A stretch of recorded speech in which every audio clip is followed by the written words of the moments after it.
seja bem-vindo a mais um Alto Estilo. No programa de hoje tem um bate-papo com a escritora e presidente da Academia de Letras dos Campos Gerais, Renata Regis Floresbello, para a gente falar sobre concurso literário, lançamento e ação poética. Tem também uma conversa com o médico Pedro Compasso sobre sono. Quais são os principais distúrbios, os problemas e como fazer para melhorar a quantidade e qualidade de sono. E a gente conversa ainda com o Vinícius Oliveira, consultor da CS Club do Shopping Palladium, dando aí as dicas sobre tendências e coleção outono-inverno que está chegando. É um instante só, eu já volto. Não saia daí.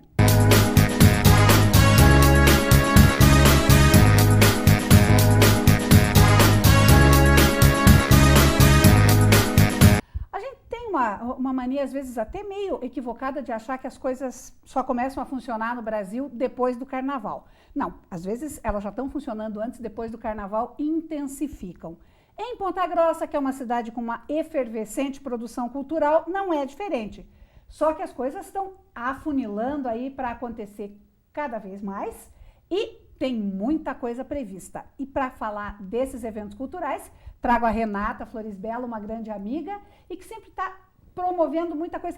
Você não para quieta e está sempre destacando a cultura em Ponta Grossa, né? Sim. Bom, obrigada, Ana Cláudia, novamente por um convite, né? Sabe que se você não quiser minha presença, não me convide. Sempre que você me chamar, eu estou às ordens para a gente falar justamente sobre essas atividades, tudo que está acontecendo.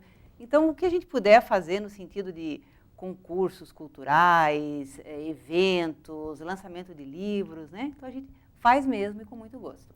Mas de eu não te chamar, esse não vai acontecer, viu? Eu estou sempre te perturbando porque é muito bacana ver essa dedicação que você tem tanto para a literatura como para a arte, para o próprio cenário cultural pontagrossense. Você adotou a nossa cidade mesmo, né? Eu adotei. É um carinho mesmo, né? É um amor. Eu sempre conto que quando eu coloquei meus pés aqui pela primeira vez, quando eu olhei para essa paisagem, foi muito arrebatador.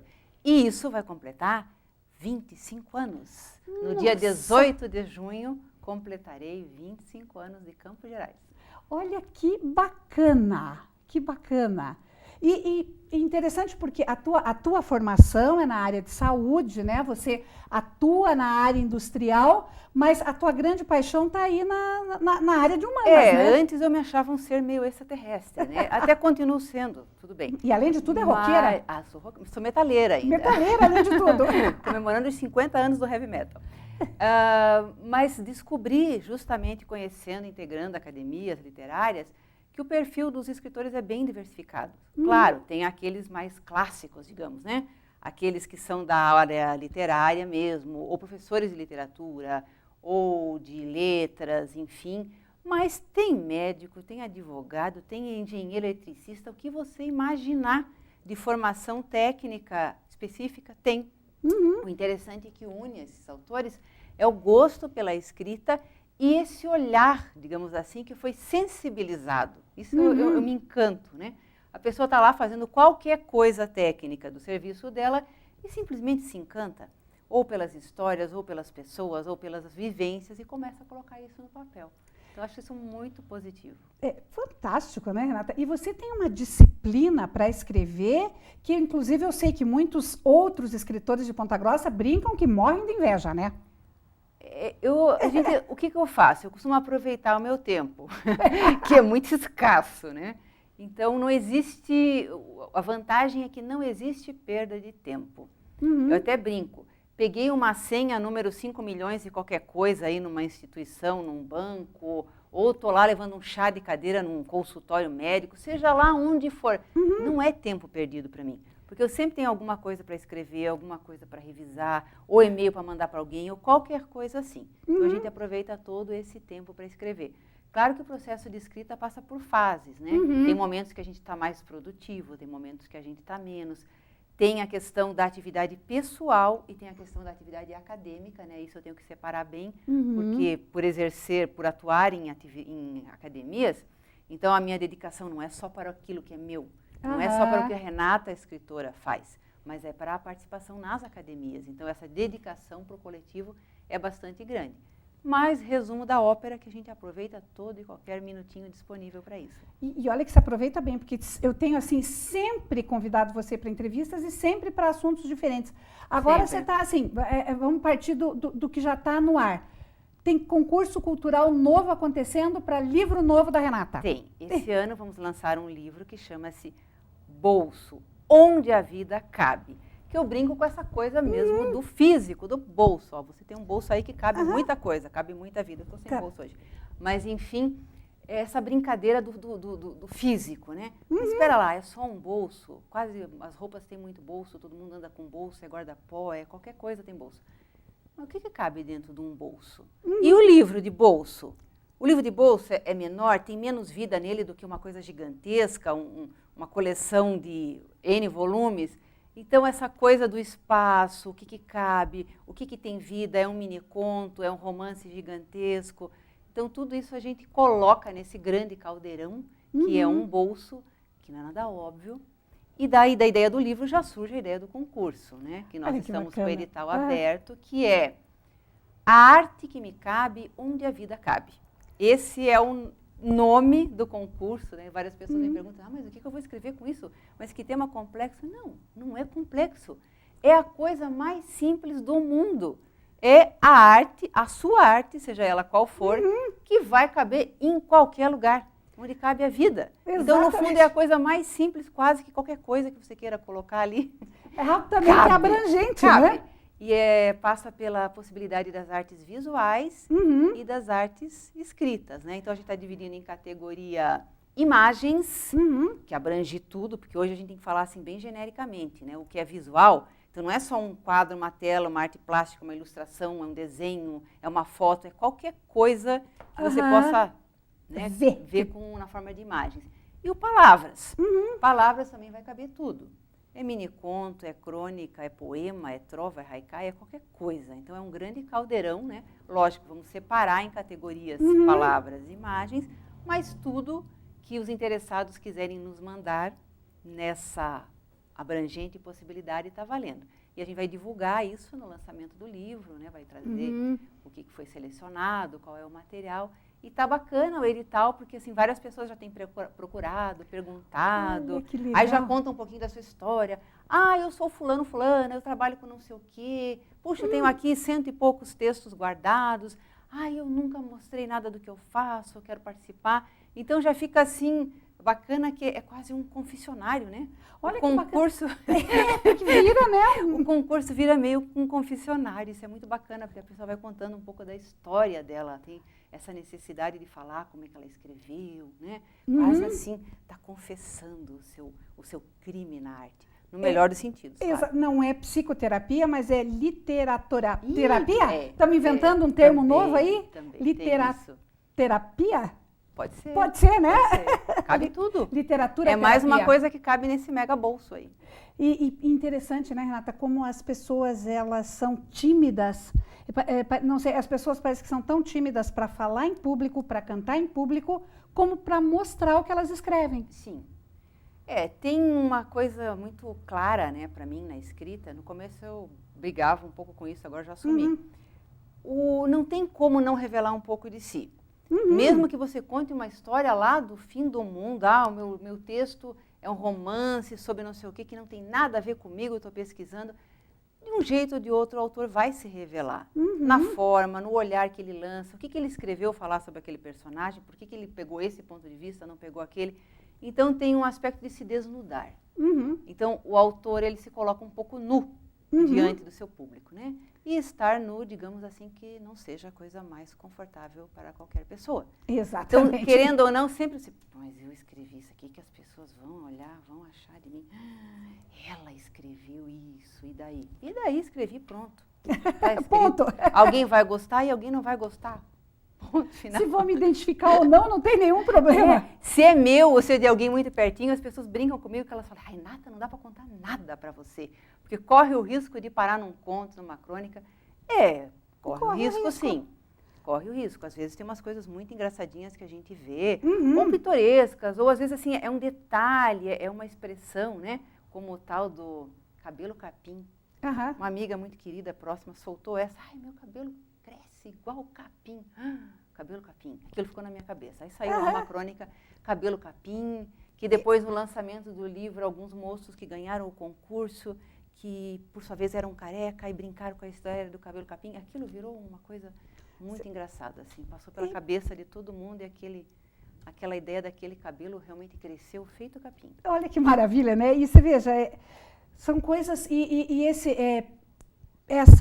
esse seu ficar à vontade diante do que a escrita vai revelar, eu acho que é tanto fruto da maturidade pessoal como literária, né? E as pessoas sempre encontram alguma afinidade. Ou também, se não encontrar, fecha o livro, joga fora. Joga fora não, né? Porque fica meio... Doa lá para qualquer lugar, deixa em qualquer canto. Mas é muito bacana quando as pessoas comentam, né? Uma senhora comentou comigo que ela leu o meu livro, que o livro estava num café disponível lá para leitura. Ela pegou, e ela trabalha naquele café, e pegou e disse que leu, e gostou de uma, e gostou da outra, e foi lendo, mas ela vai contando assim com uma graça tão grande, fiquei tão feliz de escutar aquilo, pensei, olha, já valeu. Que maravilha, se uma pessoa leu aquele livro e fez bem para ela não sabia nem assim, eu tentei especular um pouquinho, né, mas como é que foi, você gostou? Eu não sei, eu fui lendo assim, fui lendo a primeira, fui lendo a segunda, e fui gostando, e não sei, alguma coisa assim, foi... me mostrando, ela não sabia explicar, mas ela gostou, fez bem, pronto. Perfeito, né? Quer dizer, ele falou ao coração e não à cabeça, né? E até quando que nós vamos com esse concurso? Até 31 de março, o edital está lá no site, no Facebook da editora Estúdio Texto.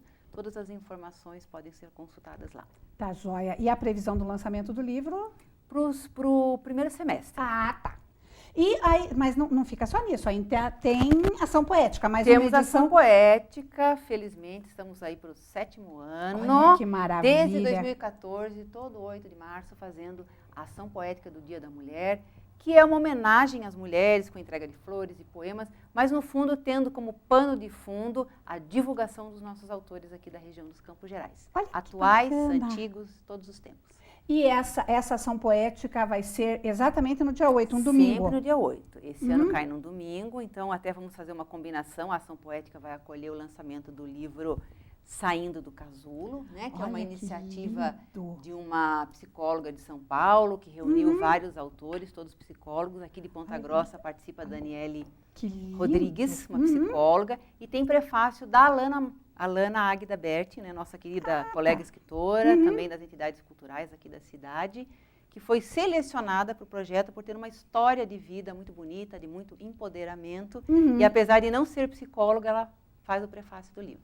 Que bacana! E aonde é que vai acontecer a ação poética? Vai acontecer no Santo Casulo Café, um espaço, um café delicioso, assim, um lugar bem bacana, né, que é coordenado lá pela Osi Vedan, que faz um trabalho de uma gastronomia assim deliciosa. Olha, e a gente está preparando algo muito especial assim para trazer realmente um momento agradável, cultural e com muito carinho para esse 8 de março. A partir de que horas, Renata? 16 horas. 16 horas, o Casulo Café no Casulo Casa Colaborativa, ali na Paula Xavier, né? Xavier, bem no então, centro. gente, tá aí o convite imperdível. Mulheres, principalmente, essa ação poética, homenagem para vocês. Não deixem de participar domingo 8 de março no Casulo Casa Colaborativa, no Casulo Café. Renata, muito obrigada. A gente tinha muito mais coisa para falar, mas já fica o convite para mais uma entrevista para a gente falar de assuntos novos. Combinado? Tá certo. Obrigada, então. Obrigada a você. Um prazer, como sempre. E no próximo bloco, a gente vai falar sobre qualidade de sono. Você está dormindo bem? Confira. Um instante só, eu já volto. Não saia daí.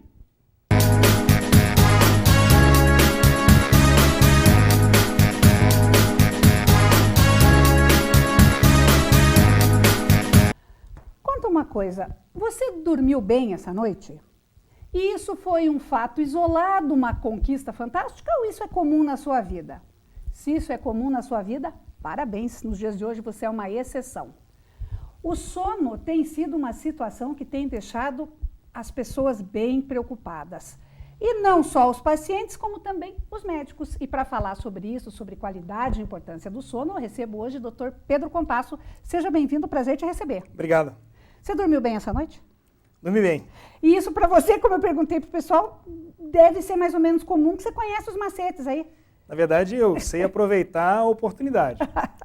Mas é muito difícil. As pessoas hoje têm muita dificuldade para induzir o sono, para ter a manutenção do sono e para esse sono ser reparador, para esse sono ser revigorante. Então é difícil, de maneira geral é difícil. E isso é basicamente culpa do nosso estilo de vida atual. O nosso cérebro ele é muito estimulado, né? Desde muito criança, isso é uma realidade na geração de hoje. A quantidade de estímulo que existe, é muito estímulo eletrônico, é muita informação. E ao passo que a gente evoluiu muito nisso, nessa tecnologia de informação, de transmissão de informação, de ativação do cérebro, somos hoje seres multifuncionais, de pensamento acelerado, fazemos várias atividades ao mesmo tempo, nós não evoluímos nas capacidades de atender às necessidades do nosso cérebro. Da mesma forma que nós conseguimos evoluir na tecnologia, a humanidade não conseguiu evoluir na capacidade de descansar o quanto ela é estimulada. É porque é um contrassenso, às vezes a gente vê algumas coisas que o ser humano traz que ainda são ancestrais, né? E que não, o organismo humano, a natureza aí não deu conta ainda de acompanhar, né? É, verdade. E o sono está nesse caso direto. Sim, o sono, ele é necessário que o nosso corpo tenha um ciclo. É necessário que a gente tenha períodos de ativação cerebral, onde nós somos produtivos, onde nós aprendemos, onde nós lidamos com o estresse. É necessário que nós estejamos despertos e acordados. Mas isso ativa o cérebro durante um número de horas, que é uma quantidade de horas produtiva. Ao passo que, em determinado momento, os hormônios vão agir, os neurotransmissores cerebrais vão agir, e nós devemos apagar tudo isso e descansar. Então, nós precisamos ter um sono reparador entre duas grandes atividades diárias. E o nosso cérebro, ele é formulado, desde o tempo primitivo, a dormir à noite. Então, quando tem menos luz, nós devemos dormir. Então, esse ciclo, que é o ciclo circadiano do nosso corpo, é estar acordado quando está de dia, produzindo, trabalhando, efetivamente desperto, e à noite nós devemos dormir, relaxar e preparar o nosso corpo para o dia seguinte. Bom, essa é a teoria. Na realidade que nós temos hoje, nós superestimulamos, continuamos estimulados durante a noite, não conseguimos nos desligar dessa superativação, os neurotransmissores ligados à adrenalina continuam ativos, nós não conseguimos induzir o sono e quando conseguimos é aquele sono leve, despertável, em que aí a pessoa não descansa e no dia seguinte está com dor de cabeça, está indisposta, não está descansada, tem dores musculares, enfim, já acorda cansada, não está pronta para o outro dia. Então essa é a realidade hoje da nossa população de maneira geral.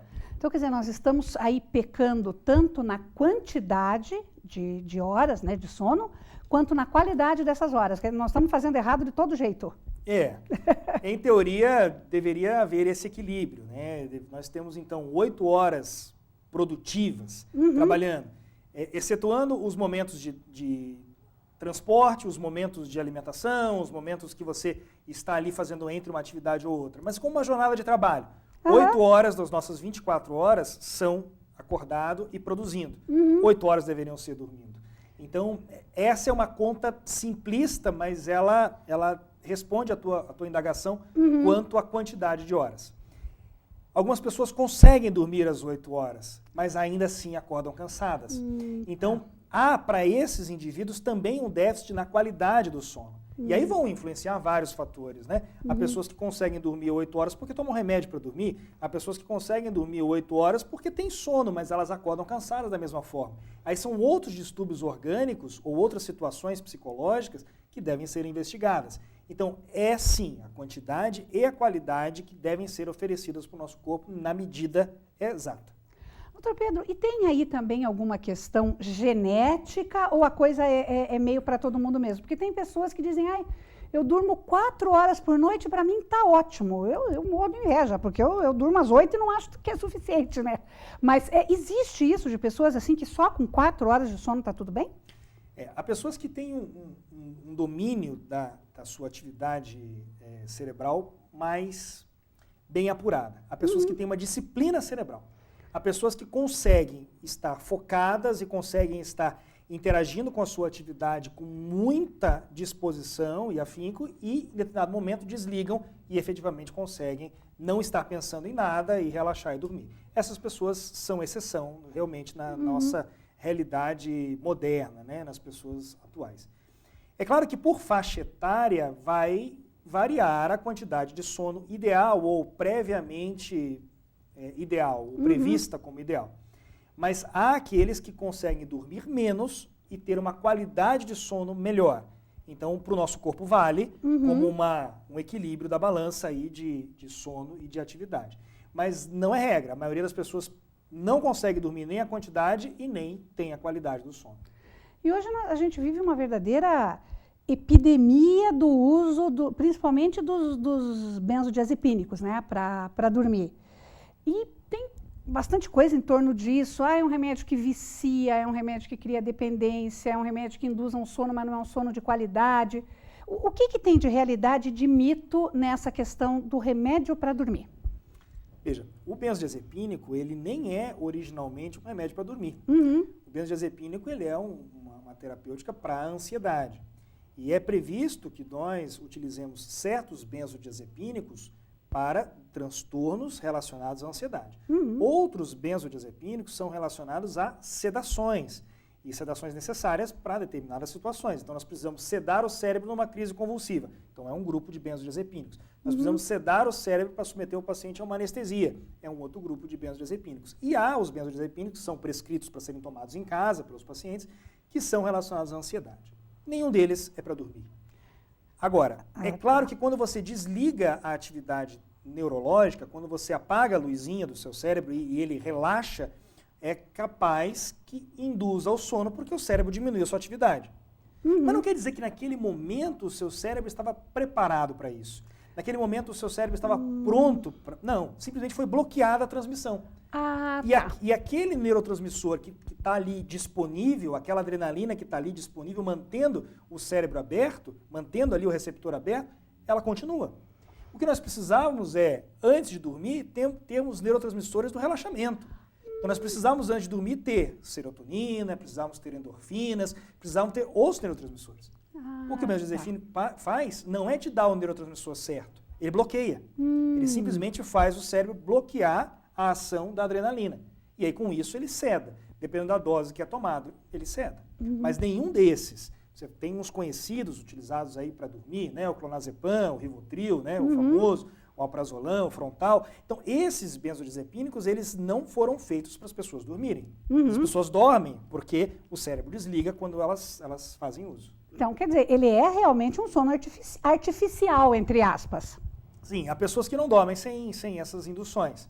Há outros medicamentos que são simplesmente indutores do sono. Aí esses outros medicamentos, eles têm mais esse papel, mas eles têm um prazo, eles têm um prazo de horas. Quando eles induzem o sono, eles fazem a pessoa pegar, embalar, mas eles não mantêm o sono no mesmo número de horas que um benzodiazepínico numa dose alta.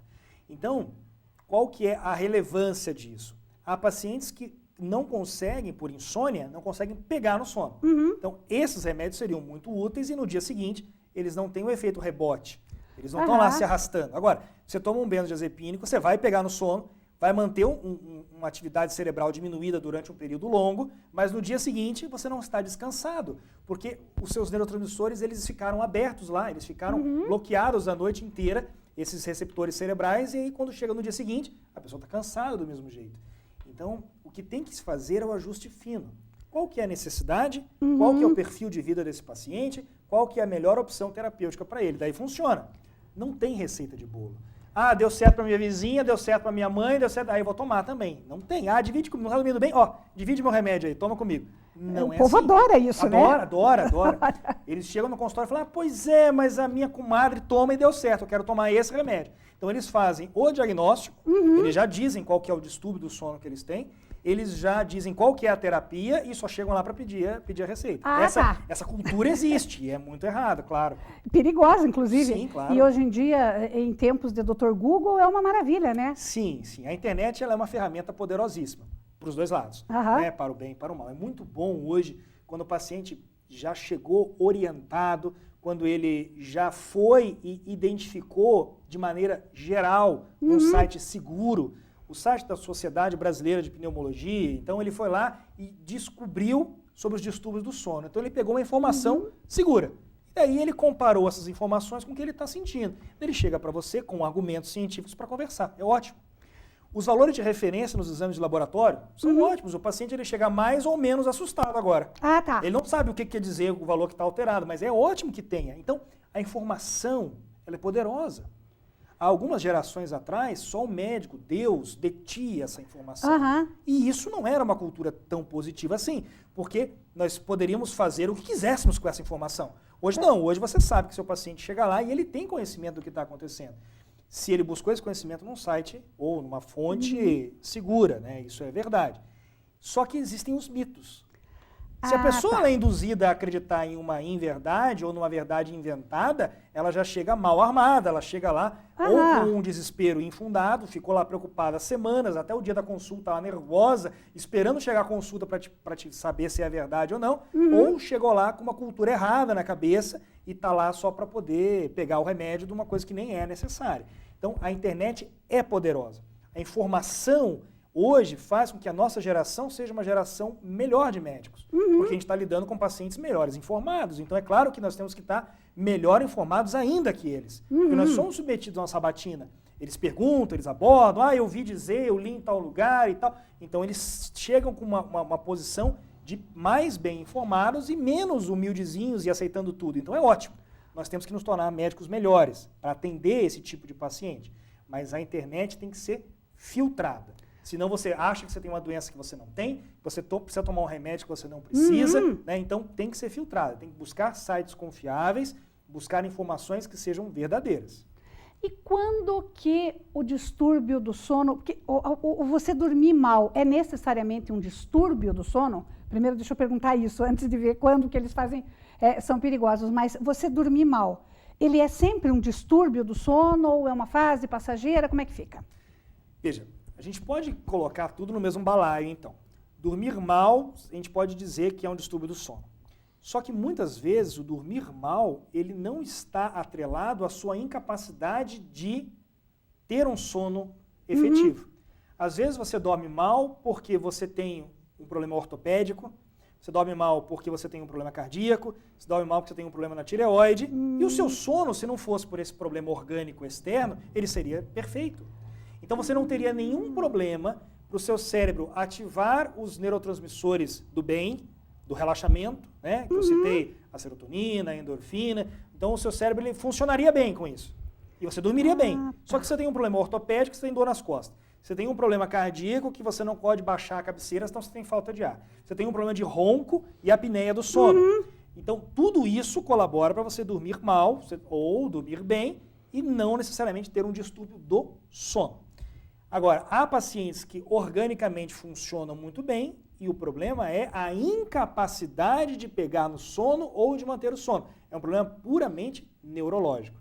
Então eu vou ter vários elementos que vão colaborar. Desde a parte obstrutiva para a passagem adequada do ar ou não, para você ter um ciclo de respiração adequado durante o sono, até condição ortopédica, cardíaca, respiratória, enfim, N elementos que vão colaborar para que seu sono seja efetivo ou não. Então, quando a gente fala sono, nós estamos falando da capacidade cerebral de dormir.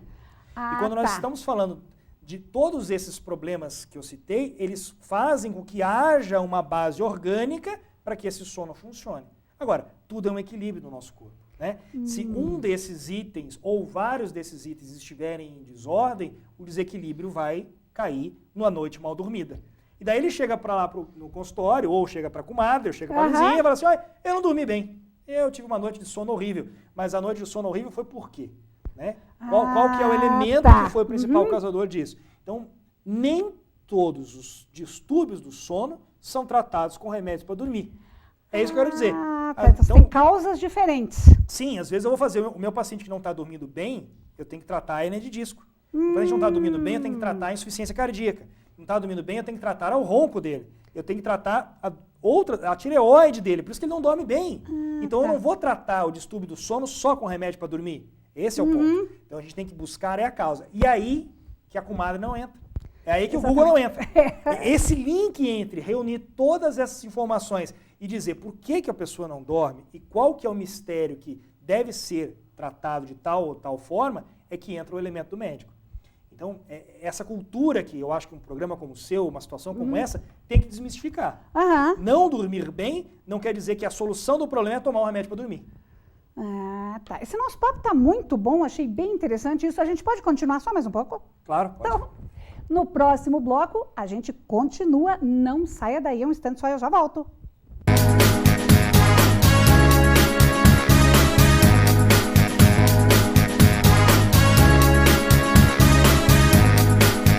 A gente continua aqui esse nosso bate-papo muito agradável com o Dr. Pedro Compasso falando sobre sono. E olha, o papo tá muito bom que não tá dando sono em ninguém, hein? Porque papo chato dá sono. Por que será, hein?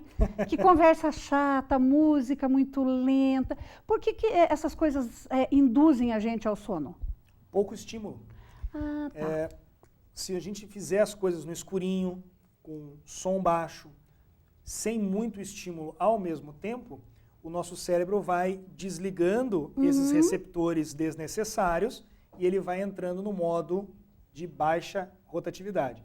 E aí, claro, é mais fácil de induzir o sono. Então, se você, por exemplo, hoje, que a informação ela é muito mais via rede social, mídia, celular, computador, e pensa para um adolescente que foi, ou um jovem que está entrando na faculdade, mas que foi moldado nessa forma de obter a informação, e peço para ele ler um livro. Qualquer livro. Então, o livro, ele não interage, o livro não muda a cor da página, o livro não pisca, não tem luz. Então, esse tipo de abordagem requer muito mais concentração, porque senão vai dar sono. Porque é pouco estímulo entrando para o cérebro. Então, um papo chato, uma música baixinha, uma luz, né, a meia luz ali, vai estimular menos, então o cérebro vai facilmente entrar na sonolência. Uma das técnicas, inclusive, é essa. Eu quero melhorar minha indução do sono. Então, não estimule seu cérebro. Não tome café, não tome refrigerante, não tome refrigerante que tenha cafeína, Coca-Cola, Guaraná. Então não fique com luz acesa, não veja televisão no quarto. Ou seja, não fique no celular com aquela luz branca te estimulando na cama antes de você dormir. Porque você está ativando o seu cérebro. Ah, tá. Então, quer dizer, tirando a parte do papo chato, que a pessoa vai começar a ficar meio desconfiada se ligar para ela toda noite na hora de dormir, né? Mas tirando a parte do papo chato, são técnicas interessantes. O que? Uma meia hora antes de dormir? E o leite morno da vovó? Funciona? Depende do que o leite morno faz de efeito em você. Se ele te remete, por exemplo, a sensação gostosa da lembrança da tua vovó, isso te dá aconchego, isso te dá relaxamento, ele vai funcionar. Se a pessoa tem gastrite e o leite vai dar refluxo, não vai funcionar. Entendeu? Então, a questão é o que em você essa técnica vai estimular. Então, eu vou tomar um chazinho à noite, um chazinho de camomila. Mas para quem odeia chá, tomar um chazinho de camomila não vai dar certo. A pessoa vai ficar com aquela sensação de náusea porque tomou uma coisa que não gostou. Então, depende do que aquilo traz para você de sensação e de reações no seu corpo. O que é fato e é senso comum é não estimular o seu cérebro em demasia nas horas antes da hora que você pretende dormir. Isso não funciona para quem trabalha à noite, isso não funciona para quem está estudando para a prova, isso não funciona para quem está estudando para o vestibular, para o médico que está de plantão, para o farmacêutico que está de plantão na farmácia à noite, para o vigilante noturno, não funciona. Isso nós estamos falando para as pessoas normais, as pessoas que trabalham de dia e dormem à noite e que quando escurece diminui a atividade cerebral e pronto, né? Nós estamos falando para a população em geral. Agora, se tem alguém que vai fazer vestibular esse ano e está assistindo, alguém que está estudando uma faculdade está assistindo, a um vigilante noturno está assistindo, essa motorista de ônibus está levando 40 pessoas, essa pessoa não pode dormir. Exatamente. Mesmo estando à noite, ela não pode dormir. Ela tem uma missão para o cérebro dela. Daí é outra história.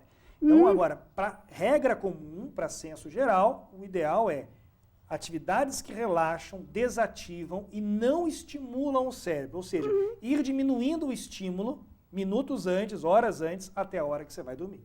Então, quer dizer, e isso que você falou me chamou a atenção da questão do leite morno, do chazinho. Então, quando a questão é sono, a regra é de que, se não fizer bem, mal também não faz. No caso do sono, pode até fazer mal. Claro, pode até fazer mal.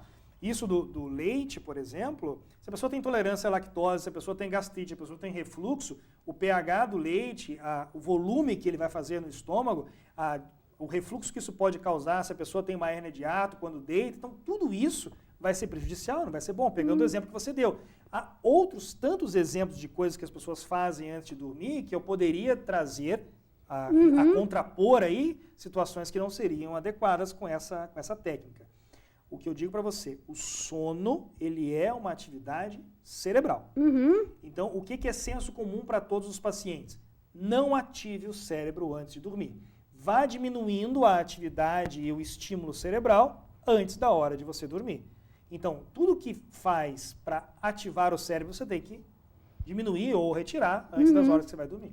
E uma coisa que tem sido bem controversa, que algumas pessoas têm insistido bastante, é com a tal da melatonina. O pessoal toma comprimidos de melatonina e etc. Tem alguma comprovação de que ele tem algum efeito para regular sono e ausência de sono ou vigília? Sim, a melatonina, ela vai agir no mesmo neurotransmissor que o nosso cérebro precisa ter para relaxar e conseguir dormir. Ela não é uma substância química, ela não é um neurotransmissor específico do sono, ela não é. Mas ela engana. É como você tomar um remédio forte para dor. É como você tomar um relaxante muscular, é como você tomar N outros remédios que de alguma forma mimetizam os neurotransmissores do relaxamento. Agora, o problema da melatonina é um pouco mais profundo que isso.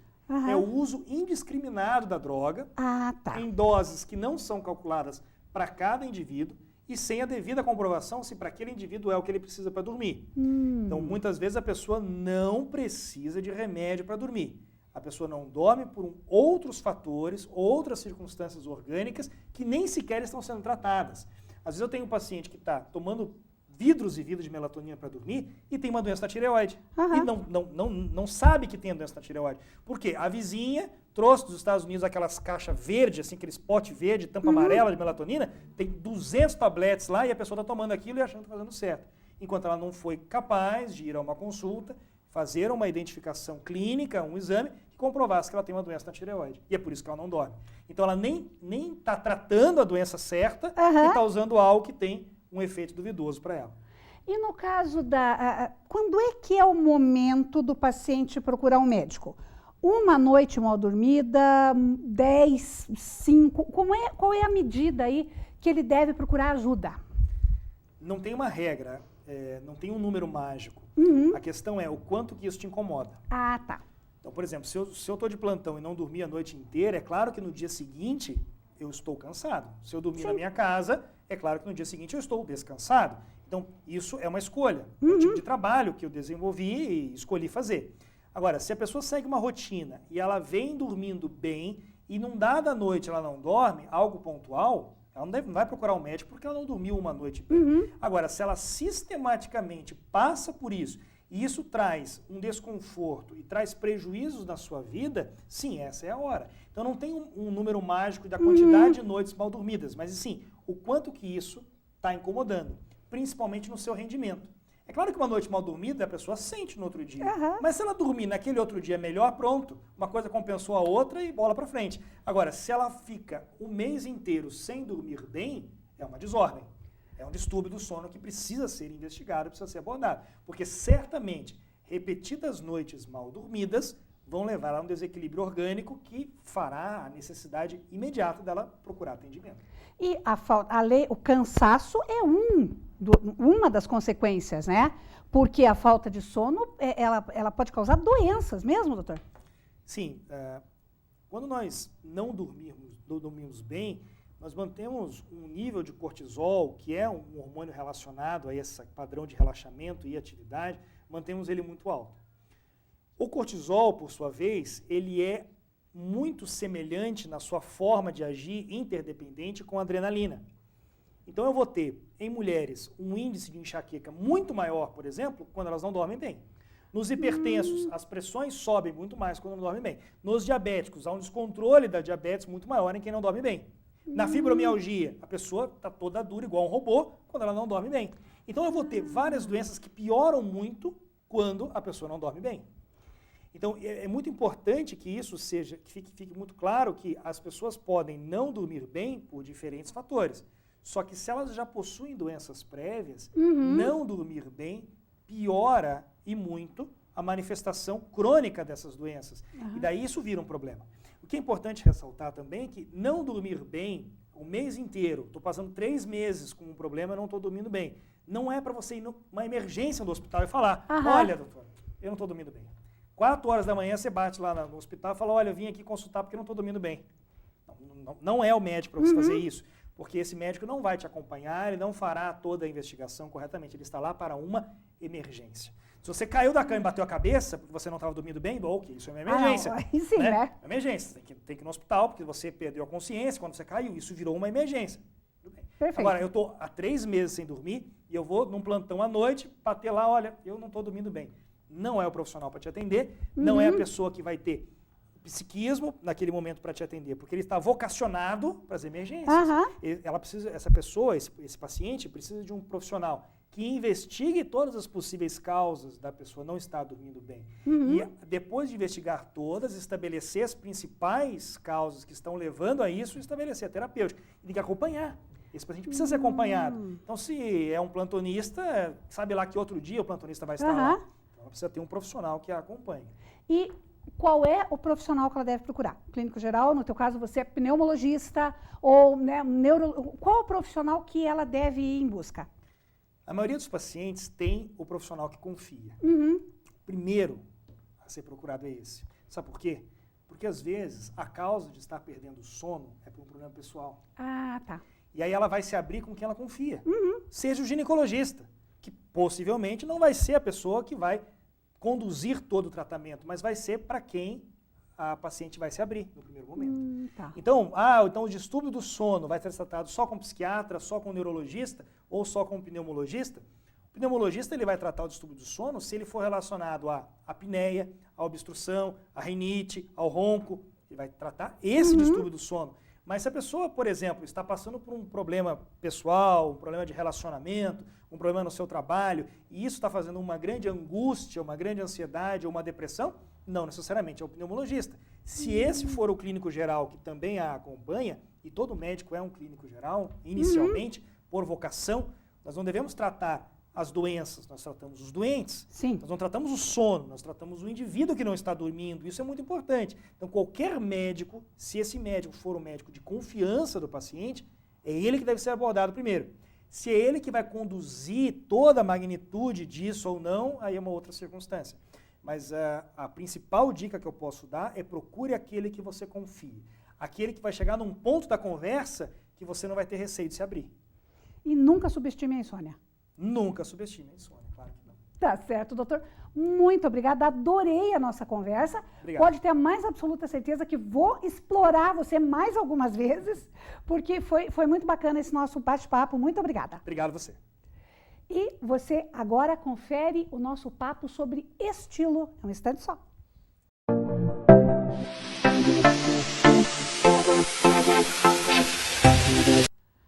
Nesta quarta-feira, 4 de março, tem coleção nova, coleção outono e inverno, chegando na CS Club. Só que, claro, a gente não aguenta a curiosidade e já trouxe algumas peças para mostrar, só para dar um aperitivo do que vem por aí. E o Vinícius está aqui com a gente, Vinícius Oliveira, para contar tudo sobre a coleção. Vinícius, prazer te receber de novo. É um prazer, é meu, né, Ana? Sempre estou junto com você nessas, né? É uma alegria. E, gente, esse menino é um perigo, tá? Porque além dele conhecer toda a coleção, ele conhece o que a gente já tem de roupa e sapato, sabe? Para daí ele fica sugerindo a coisa certa para você comprar, fica irresistível. Com certeza, né? Tem que saber os gostos. Porque aí você faz, mais do que simplesmente ser vendedor, é consultor, né? É uma consultoria completa, né?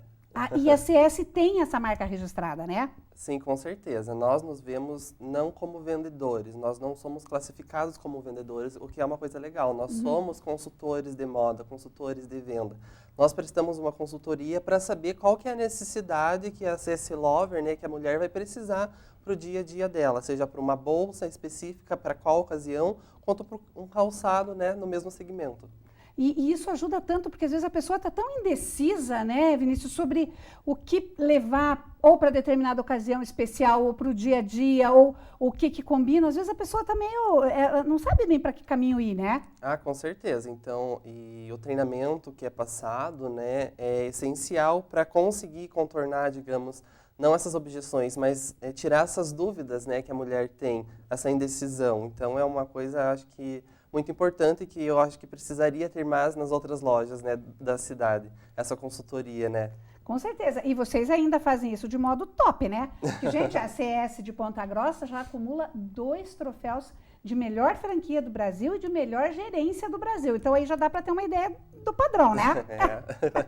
Vinícius, me conta, mas pessoal, a mulherada doida para saber aí as novidades, a gente trouxe as bolsas. O que está chegando para essa primeira coleção de outono e inverno? Se nós formos comparar, né, a moda é uma coisa que ela nunca como que eu posso dizer para você, ela não para, né? É uma busca constante em saber o que vai ter, o que vai precisar, o que o público vai se agradar, né? E para essa coleção, comparativa com o inverno anterior, ela está totalmente diferente. Eu acredito que as CS Lovers, né, elas vão olhar e vão pensar, nossa, mas é a CS Club? É determinada marca, porque assim, por essa inconstância, as tonalidades, os shapes estão totalmente diferentes, né, Ana?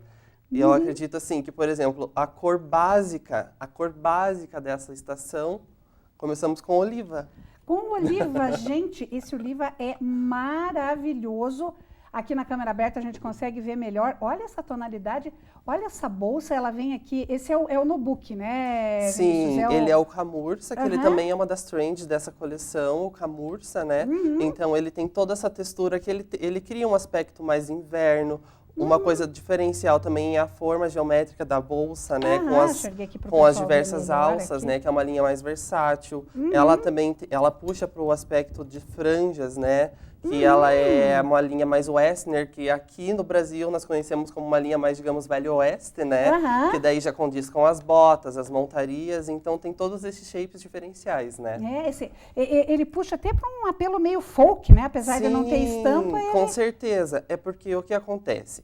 Para essa estação de inverno, como nós vamos trabalhar com muitas estampas, umas linhas diferenciais em estampas, todo inverno, se nós formos estudar, vamos ver que sempre tem a linha militar. O militarismo todo inverno é presente, não só em calçados e bolsas, mas em parcas, em blusas e calças e afins, né, determinados acessórios. E a linha oliva, ela tá presente sim, para simbolizar mesmo a linha militarismo, mas como teremos as outras estampas, saiu aquela mancha do militar e ficou só o tom, que, como eu falei, é o básico da coleção. Maravilha. Isso, né, para quem gosta do liso, para combinar ali, como você falou, com um camuflado. Aí, o animal print, eu tô vendo aqui, para minha felicidade, continua em alta, porque eu amo. Eu amo animal print, desculpa. Com certeza. E como você mesmo falou, toda em alta, né? Nós temos agora nessa linha, a linha Feline Print, né? Que veio direto aqui do nosso país, né? A linha onça, né? Inspiração a linha onça, com uma pegada um pouco mais sofisticada. Ela não puxa tão pro amarelo, né, da linha de onça, ela puxa mais para um caramelo, com as manchas, mas também nos shapes das bolsas totalmente diferentes, com alças em acrílico. E para aquela mulher que não quer gosta de várias coisas ao mesmo tempo, não quer ser tão social, tão clássica, gosta de uma linha mais esportiva, essas propostas, elas estão vindo com uma alça diferente, né? Que você pode usar como uma alça extensora, então a mesma bolsa que ela vai usar no social, se ela quiser usar numa linha tiracolo, vai mudar completamente o look dela, né? Isso não só nas bolsas, mas nos calçados, nos escarpins, nos tênis, como eu falei para você, os tênis estão super em alta ainda, né? Então, as mesmas propostas para diversos looks. E aí nós temos aí o que eu acho que é uma relativa novidade na coleção, que é o Snake, né? Que esses dias, quando veio o preview, eu já trouxe várias peças aqui no Snake para mostrar para o pessoal, porque é uma proposta nova e maravilhosa, né? O Snake eu acho chiquérrimo. Né?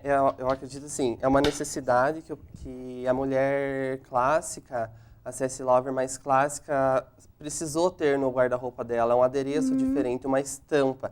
Cada dia, como eu falei, a moda está se aderindo a mais as pessoas, elas sentem a necessidade de ter algo a mais. Elas estão com o look, mas elas precisam ter algo a mais para agregar. Um brilho a mais, um strass a mais, uma estampa a mais. E a linha Snake, que em segundo lugar do Animal Print, né, da linha Feline, ela está exatamente nisso. Claro que a estampa na CS Club, ela veio um pouco, digamos, mais básica, porque ela se mescla com o preto e branco, e consequentemente ela tem a linha de alças transversais, ela não é uma bolsa tão estruturada, mas também com as adereços em alças decorrentes e fivelas, né? Então, essa já é o mesmo formato, o mesmo shape dessa bolsa. O mesmo shape, né? Que é um pretinho não tão básico. Um preto nada básico, né? Essa bolsa eu quis trazer para vocês verem que é um adereço totalmente diferente, que ela tem todo o diferencial do notebook, que o preto já faz um grande diferencial no look, né? Sim. E com o notebook ela dá um ar especial, e tirando esse detalhe todo na bolsa, atrás ela tem o detalhe liso, para contato com o jeans e tudo mais, não agredir o couro, e a bolsa fica em perfeita preservação. Olha que bacana! E para tudo isso nós vamos ter o tênis, o sapato de salto alto, a sapatilha, o sapatinho mais baixo, e as botas já estão chegando também? As botas também já estão chegando, botas inclusive nas mesmas estampas. Teremos as botas no Feline Print, no Snake Mood, no Oliva, então o caramelo e o preto, que são cores que sempre estão, sim, cores complementares, vão ter, mas os diferentes também vão ter. Então, o pessoal que queira conhecer tudo isso, quarta-feira, a partir das 15 horas. A partir das 15 horas, no piso superior do Shopping Palladium, na CS Club. Chega lá porque você vai se encantar com os produtos e com o atendimento. E eu já te deixo um convite aí para nós termos mais bate-papo para falar de mais peças aí mais detalhadamente. O que você acha? Com certeza, eu vou trazer os calçados hits dessa estação para vocês verem também. Tá joia, combinado. E o Autoestilo de hoje fica por aqui, lembrando que o nosso e-mail é programaautoestilo@gmail.com. O telefone 991-323536. Quero mandar um abraço muito especial para a equipe de New Hair Design e para o pessoal da CS Club do Shopping Palladium, que está com lançamento agora, dia 4 de março, a partir das 4 horas da tarde. E para você que está em casa, muito obrigada pela companhia, foi um prazer estarmos juntos e eu te espero para o nosso próximo encontro aqui na TV Vila Velha, sempre em alto estilo. Até lá!